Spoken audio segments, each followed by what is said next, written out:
Hello computer gamers, this is iAndrew, and this series is from Dota to League. Today I'll be bringing you some discussion of Janna and Veigar.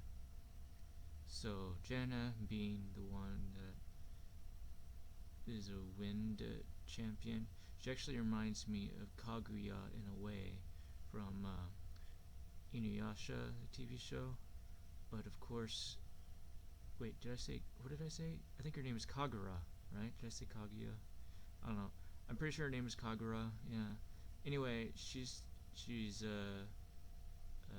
Naraku's, one of his, minions, or clones, or avatars. Oh, avatars, I think, is the appropriate word. Well, anyway,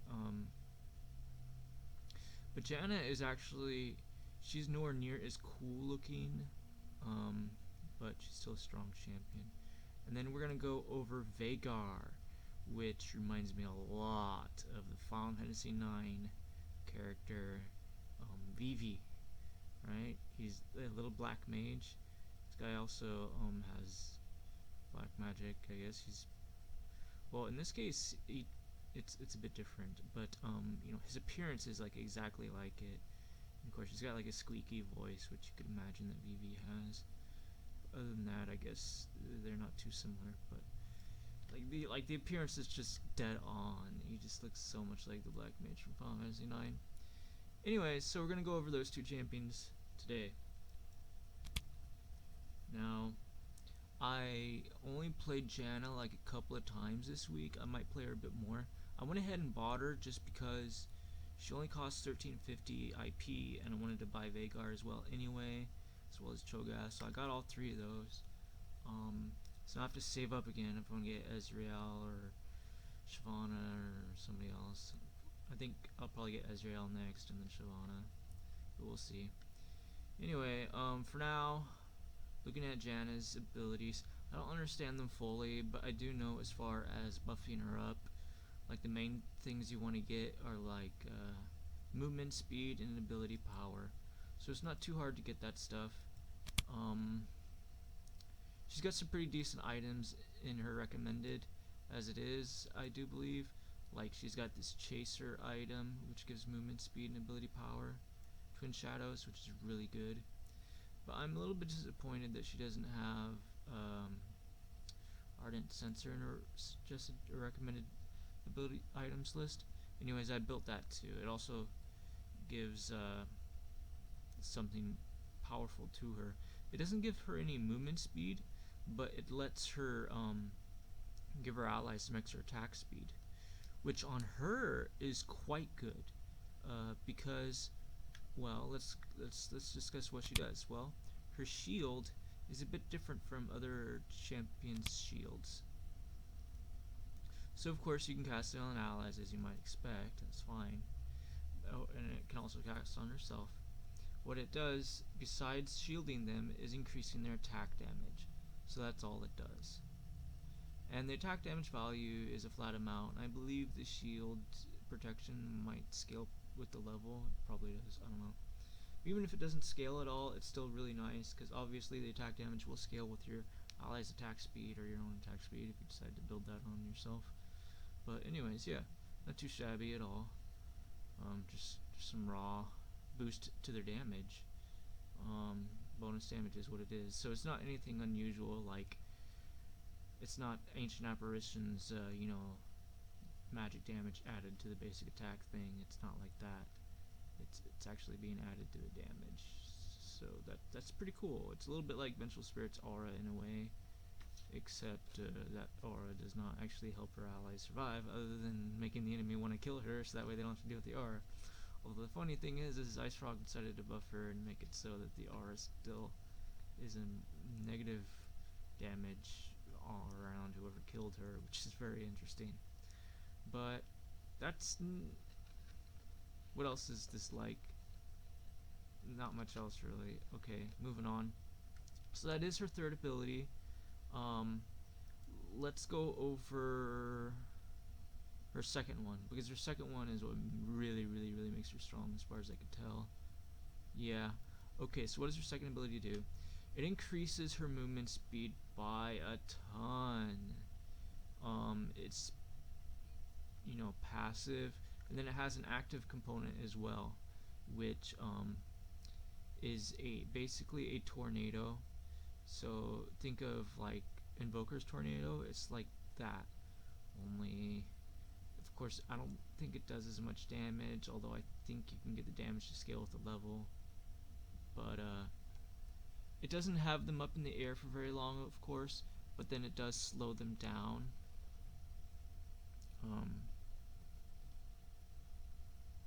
Wait a minute. No, I'm confusing this with her first ability. I'm sorry. So this is the one that gives her the huge movement speed boost, which is fine, but it's actually a slow. It's an active with a moderate cast range, and it basically chases them down with like a little birdie, I guess, and when it hits them, then they get slowed, and they get some damage, and that damage will scale with your ability power. The slow will not, though. Okay? And then, of course, actually, if she does cast this to slow somebody down, it does reduce her movement speed. So she loses her passive boost of speed that she normally has while running around everywhere. Now, I just want to make this clear. This passive makes her incredibly fast. So she basically owns the map. Like, I mean, seriously. If she wants to be anywhere, she's there. It's ridiculous. You just pick up mobility boots and upgrade, put an enchantment of Alacrity on there, and you're just everywhere with this Zephyr. It's amazing. And the neat thing about it is you probably don't need the movement speed boost. It combos nicely with mobility boots, unless you're out of combat. So now you might be wondering, okay, what if somebody jumps Janna, right? You're wondering, is she going to be alive? Well, like I said, she's got an ability that's like Invoker's Tornado. So she's able to disable a group of people if necessary, and that's her first ability that she can learn. I mean, she can learn all of them. I'm just saying order from left to right, or from top to bottom. Anyways, that's what I mean. So this ability, you probably do want to learn it first, or maybe her third if you want to help your lane partner farm a bit better, or yourself. But for safety, usually you want to pick up the safest ability first, and that's her first one instead of her third. So anyways, I mean at level 1 when I say pick it up first. So this makes a tornado at her location, and it rests there. If you activate the ability again, it will release the tornado, and then it will throw enemies up in the air and all that good stuff. So actually, it's a charge ability. So the longer you wait until you release it, or if you just let it time out, the farther it will go. And I believe it might do extra damage as well.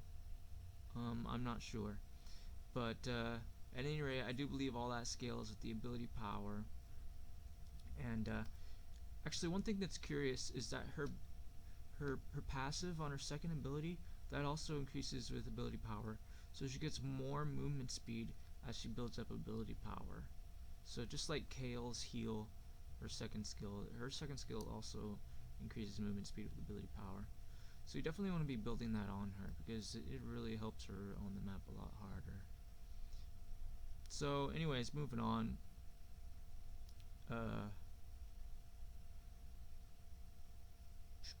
What else can we discuss? There isn't much else. This will knock enemies up, and I feel like I want to say it slows them down, but I'm not sure if it actually does. But if your ally is being engaged on, and you throw a tornado his way and it knocks up the enemies, it will help your ally because of your basic ability. So your basic ability increases the movement speed of allied champions moving towards you by 8%. So your ally can get to safety, at your side, where he can be shielded, and maybe you can even use your ultimate for him. He'll just be coming to you that much quicker. I'm not sure what the aura range is on it, how far away, how close to you people need to be. I think they either buffed or nerfed that. They did a rework on her, which it's pretty strong, I guess. It seems like she's better than before, and she was already being used by pros, so now she's just gonna be even better, I guess. Anyway, moving on.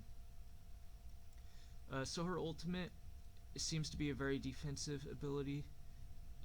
Oh, it actually heals people, so that's interesting. I don't really know how it works. I assume it scales with ability power because she's so magey and everything. I'm not really sure. It probably scales the healing with ability power, who knows. But apparently all it does as far as hurting enemies is it just throws them back. So I think as far as comparing it to like Dota 2, if you got Magnus or reverse polarity, it's like the opposite of that pretty much. And I have seen an ability coded like that in Warcraft 3. It's pretty cool. But I don't know if I've seen anything like that in Dota 2 actually. Oh no, that's not true. Keeper of the Light. Yeah. He's got an ability in his ultimate. He's got an extra basic ability tied in there that he unlocks when he activates his ultimate. So he's able to knock people back. So it's somewhat similar to that. Yeah, like the speed might be a bit different and stuff. It doesn't have some of the same effects. This one apparently heals our allies, which is kind of crazy. I didn't even know that. That's pretty awesome. I'm going to have to do a little research on how effective that healing is. But as far as similarities to like Warcraft 3 or Dota, it's like Keeper of the Grove. His ultimate maybe, the Tranquility. Only in his case, I do believe he probably has to. Well, he has to channel, whereas for her, I don't think she does. I think she can move around, and her allies near her will get healed. So overall, really strong champion. I think she, as far as bottom lane goes, I guess you might say, she's just like plenty viable in the minds of pubs. Like for example, Soraka, can really secure some easy kills with her silence and plus a root, like hitting a whole area and just stopping a lot of enemies from attacking. Well, Janna kind of does the same thing with her tornado in a way. It makes it easier for you to catch them and prevents them from engaging. What was I wanting to click on? Oh, yeah, we can't scroll down. We'd have to go into the Explorer and we can't do it. I wanted to show you that I had like, I don't know, 3 or 5 kills and like only like 1 death, I guess, and like a whole bunch of assists or something, like 9 assists, I don't know. Anyways, I played this game with her recently, and I was just playing with like one of the dumbest Jinx players ever, I guess it was, and like she would rage at me because I took a kill, and she's like, 1 more hit and I would have got it, but I don't think she realized that I had the movement speed that she didn't, and that's how I was able to catch them and kill them. Of course, if I had mana, surely I would have given Jinx the extra. I would have given her the extra damage from my shield so she could get the kill. But by then the opponent already flashed and ran away, and that's why I ran after them and killed them. But the point is, Janna's basic ability was changed recently, and whoever was raging at me apparently assumed that it wasn't changed, and was obviously not paying enough attention to the fact that they were losing distance instead of gaining distance on the person that they were chasing, and just assumed that they could get the kill even though they obviously wouldn't have been able to. So what Janna's basic used to do was give allies around her, or maybe it was even global, I'm not sure, it gave them 5% extra movement speed is what it did, but now it only does it is like 8% and they have to be moving towards her.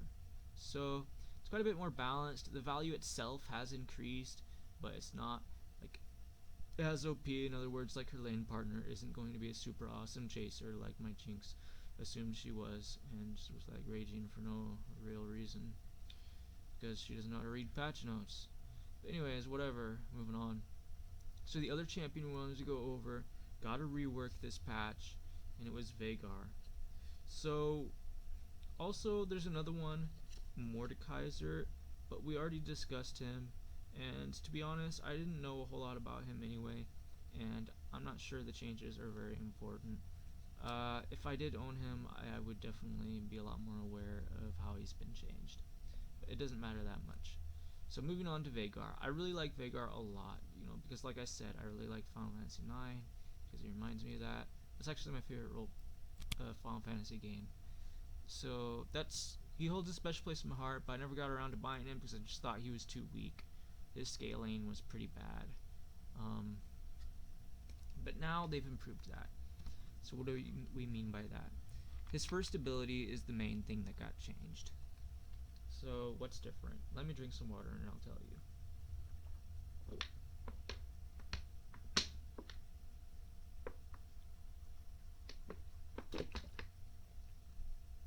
Ugh. So, Veigar, or Vivi, whatever you want to call him. This guy is awesome.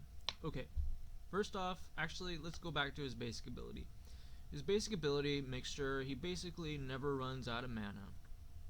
The higher your mana pool is, the faster your mana regenerates, is essentially what this is. And there's actually an item that does like this, I guess, which is awesome. So, yeah, make of it what you will. He's an awesome mage, so he can be constantly casting spells is the general idea of why he has this basic. Moving on. His first ability is it was changed. So before, it was a single target cast. I'm not sure what the range was, but it was pretty bad. In fact, this video probably shows the old mechanics, so let's watch that real quick.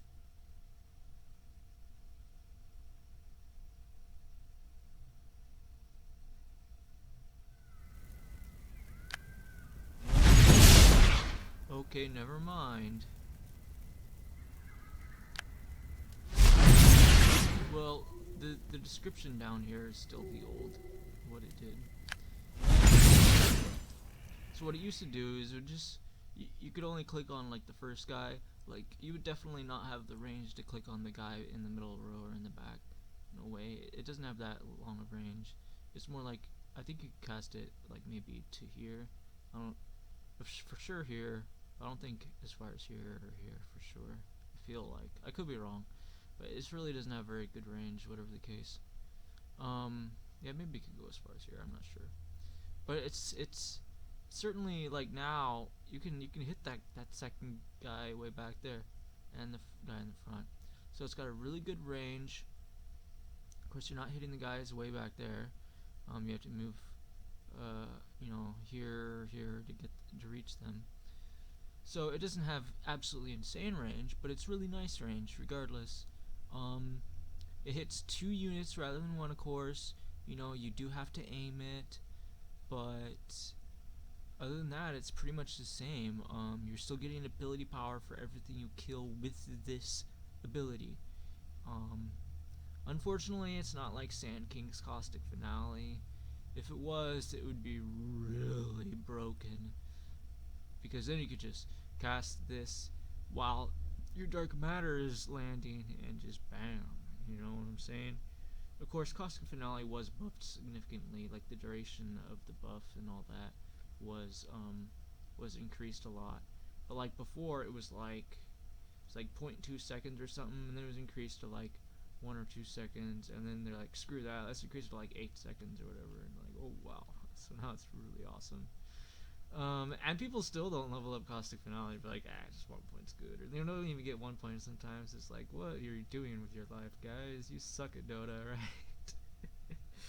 But anyways, this skills isn't like that, unfortunately, but it is pretty cool because it still hits an area. It buffs up your champion a lot, because his abilities scale on ability power. That is, his first, second, and his ultimate ability all scale on that. In other words, they're doing more and more damage. Unfortunately, his Q does not scale at 100% AP. It's more like 60 or something. I'm not sure what it is. It's nothing too special, so don't get too excited about the possibility of it being easier to stack as you stack it, because that's just not going to happen. But I mean, for the most part, you really need to get more and more AP items if you really want it to be easier. But easy is not the issue. I mean, honestly, if you want to scale hard, if you want to scale hard into the late game, you should be willing to put forth the effort. Even if it is a lot of effort to be able to scale into the late game, which I think is great. I mean, it rewards you for working hard. The game does when you play a champion like Veigar when he's been redesigned this way, and I like that. Another thing to keep in mind, I do believe they did change the cooldown, and so it's a bit better than it was before, so he can cast more often. And they also did that to his second and his ultimate abilities.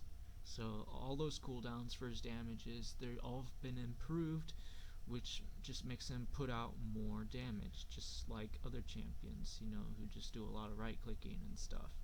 So if he just casts spells, he scales with his ability power, doing his magic damage. It only makes sense for him to be able to cast spells plenty often, which he now is able to do. So that's great. Before it was terrible.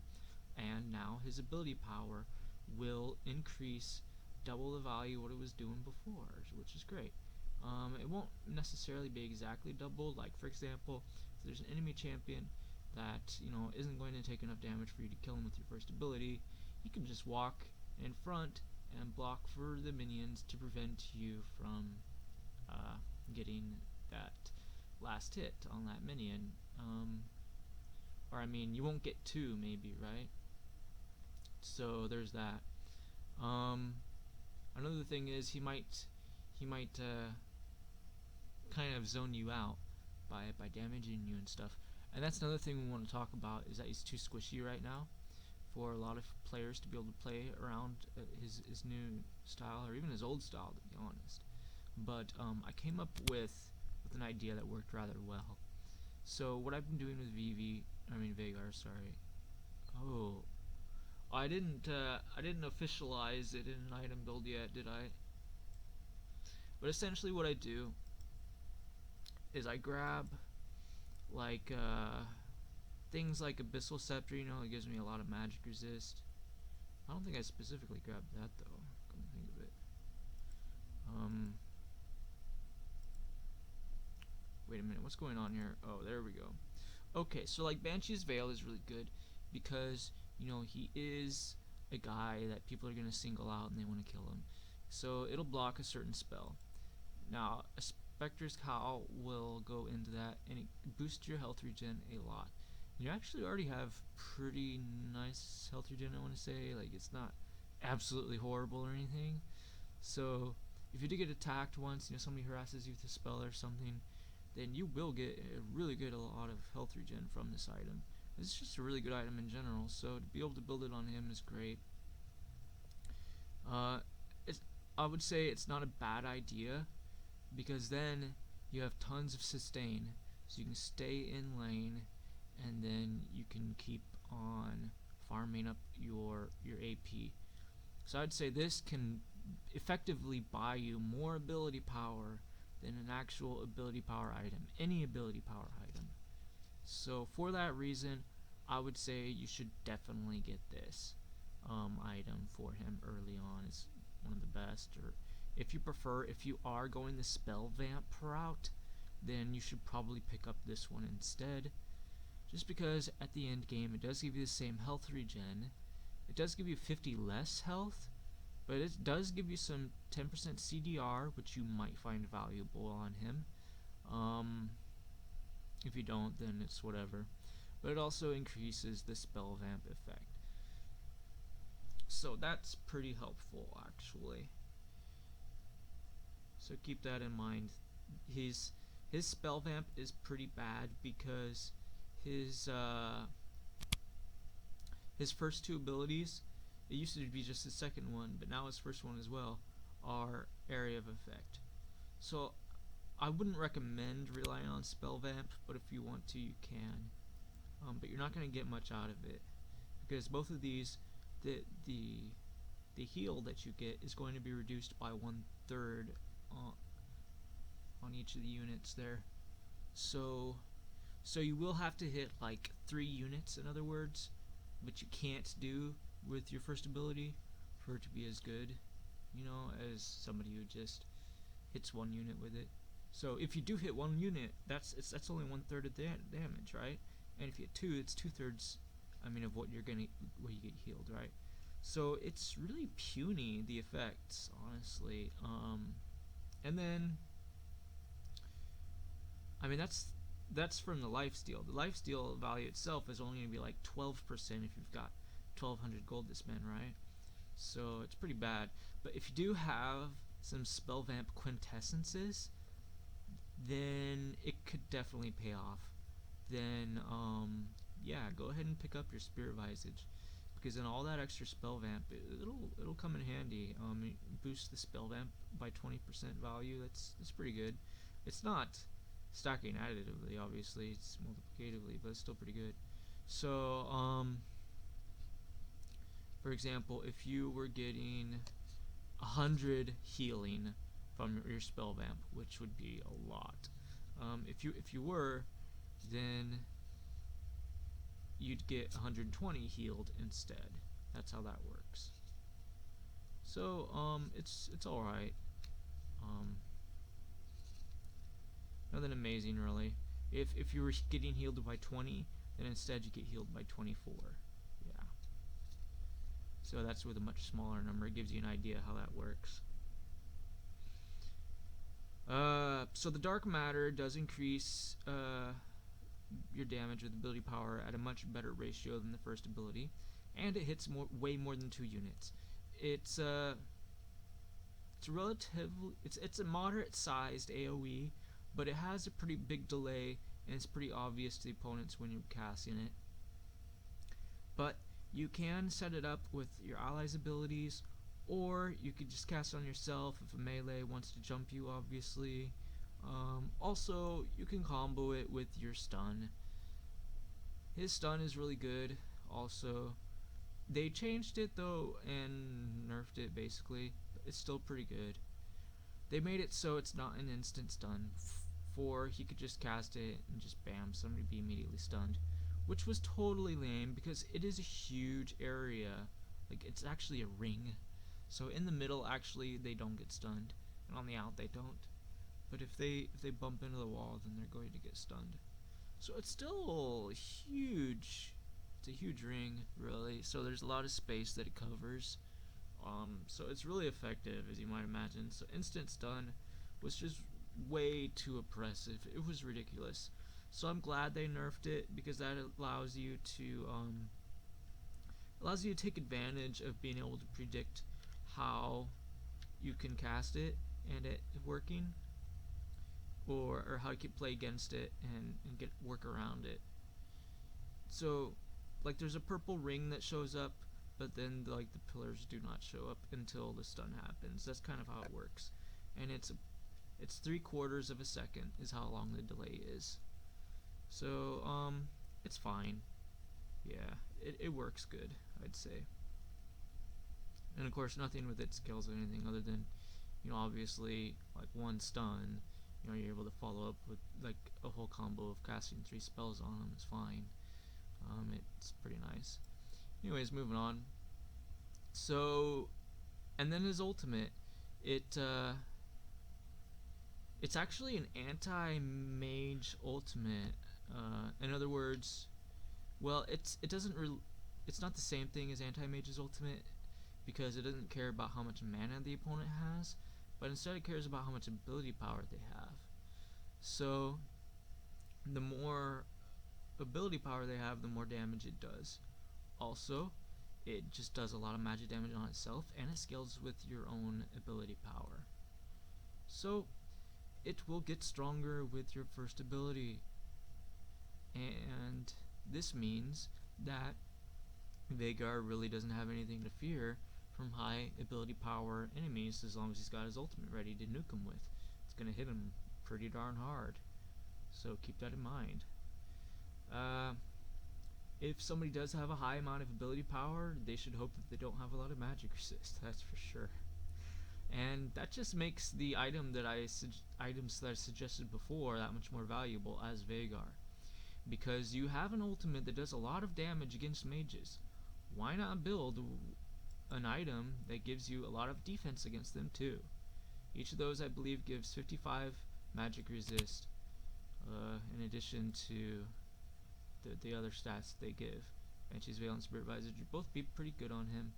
You know, I'd say Banshees is probably better after that patch. But beforehand, Spirit Visage might have been better. But once again, you know, if you do have Spell Vamp quintessences, then it could be definitely worth it to get the Spirit Visage, I feel like, in that case. But otherwise, I just wouldn't bother, and, you know, just rely on your regeneration and not so much the Spell Vamp to stay alive, and you should do alright. So, pretty fun champion. Not much else to say, to be honest. I wouldn't play him in middle lane, though. I would recommend him for bottom lane as the carry, which is not really meta at all. Or you could play him top lane, which is fine. There are players that will play mages top lane, and the pros do it too. So that works. And of course, it's common for top laners to build tanky. It's totally understandable. And so Veigar can totally fit in Banshee's Veil while he's farming. Oh, sorry. I must have triggered the be right back screen. So I was saying, yeah, it makes sense to build like defensive items as a top laner for Veigar. So, and it's totally meta. So that would be fine. Yeah, there's not much else to say. Yeah, I would recommend him bottom lane even if it isn't meta. You know, because normally if you want to carry down there, he is going to be a marksman, which typically means he's going to be attack damage, but he doesn't necessarily have to be. He could be hybrid, like Varus, or he could maybe even be ability power, like Teemo. But you don't wanna mage at bottom lane as far as meta is concerned. They'll definitely frown on that. But more importantly, like, you know, even though I think that would be legit as a Veigar, you know, not everyone would agree. I mean, obviously it'd be okay if you had like Garen in your top lane and Zed in your mid lane, you know, because then those are attack damage guys, and you know, then the opponents really have to worry about how they're going to atomize. But the point is, you don't want to play Veigar in the bottom lane if he's the guy not taking the gold in the last hits. At least not in pubs, like regular solo queue. That's not going to work, because your carry is going to be like, why are you taking last hits, bro? You're the support and stuff. And you know, you're just trying to build up your ability power, but he doesn't care. He's just gonna rage at you. He's probably gonna go AFK in the fountain. That's not good. So yeah, be careful about that. Don't get caught in that situation. You might be able to get away with jungling with him. You know, Hunter's Machete is pretty OP, so you could consider that. If you really don't like playing top lane, then think about trying that out. But if you do, I would say you're almost definitely going to want to pick up the purple jungling item, and then it'd be kind of cute. You could pick up this one for more ability power, or a safer bet might be good to go for Juggernaut, just because it'll make you so much tankier and also give you tenacity. You know, not just having the health, but the tenacity will be really helpful. And another idea you could toy around with is, since you have so much mana anyways, you could get like the Mana Mune and go like attack damage jungler. You could get the warrior enchantment. That could be fun, because you know you're gonna restore your mana really good, and you're gonna be building ability. You're gonna be getting ability power, you know, as you farm up. So I mean, it just makes sense. Why not just go hybrid? You can build a lot of attack damage, and you eventually will get a lot of ability power as the game goes on. The only problem with that is I doubt it'll be competitive. But if you do want to play around, and you don't want people rage quitting on you, and you don't like top lane, then I would suggest that. You know, obviously you could play in mid lane, but I kind of doubt it's viable. I feel like he has too many counters in the mid lane. Like, I played Sivir against him and kind of crushed him pretty bad. And what else is there? I'm not sure. It's possible that the new Veigar isn't as weak against Sivir because his first skill changed. I'm not sure how much different it would be. I haven't had a lot of experience with that matchup, really, because I keep trying to play silver middle and people will rage quit on me. So, once again, that's not necessarily, a recommended strategy, um, because of the rage quitters. But if pros start doing that regularly, then it would be fine. Then people would be like, oh yeah, that's cool, that's meta, that's all right. But anyways, yeah. So yeah, I would lump that into that category of like, yeah, it's legit, but it's risky. So yeah, I'd say top lane is a way to go for new Veigar, absolutely. Um, and then for Janna, yeah, bot lane seems fine for her because she's able to plant wards up. She could upgrade her warding totem and just be planting wards all over the place. That'd be fun. Yeah, I would just do that for her. I don't see the point in getting the Sightstone because like Sightstone's kind of like, yeah, I'm gonna be like on the map for a long time and blah blah blah blah blah. That's kind of not how Janna plays. She's more like, if I want to go to the fountain, I'll just run right to the fountain, be there in like a couple of seconds, man. That's it. You own the map when you're Janna. That's just ridiculous. So I mean, yeah, if you wanted to spam wards, like, oh, there's 3 wards here. Oh, nope, there's 3 wards here. Nope. Oh no, there's 3 wards here. No. Now there's 3 wards over here. No, now there's 3 wards over there. Like, yeah, sure, go ahead and buy a Sightstone. Knock yourself out. But I don't think that's very much fun. I'd rather be like shielding my ally and stuff, not just running back and forth between the fountain and the battlefield. That's not very fun. But, knock yourself out if that's what you really want to do. But anyway, that's my take on Veigar and Janna. The next episode, I'm not sure who I'm gonna go over. I'll consult my list. It's getting bigger and bigger. But yeah, we'll figure that out for next time. We'll probably go over Rengar since he is still free to play. Even though I don't really like him, I did play him a few times and it was just I wonder if Nidalee and Jace are free to play. Okay, so next episode we will go over those 3. I don't like any of them, so let's just get them out of the way while they're in free to play week. So by the end of the week we'll do the next episode, which I believe will be the 18th episode. This is the 17th episode, I believe. I haven't uploaded the 16th yet. Yeah, that's right.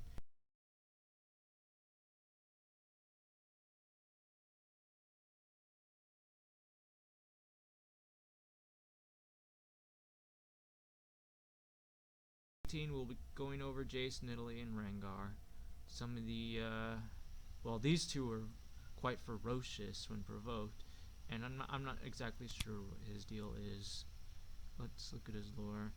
Blah blah blah blah blah. He's charming, so I don't know. He's like an inventor or something. Anyways, great.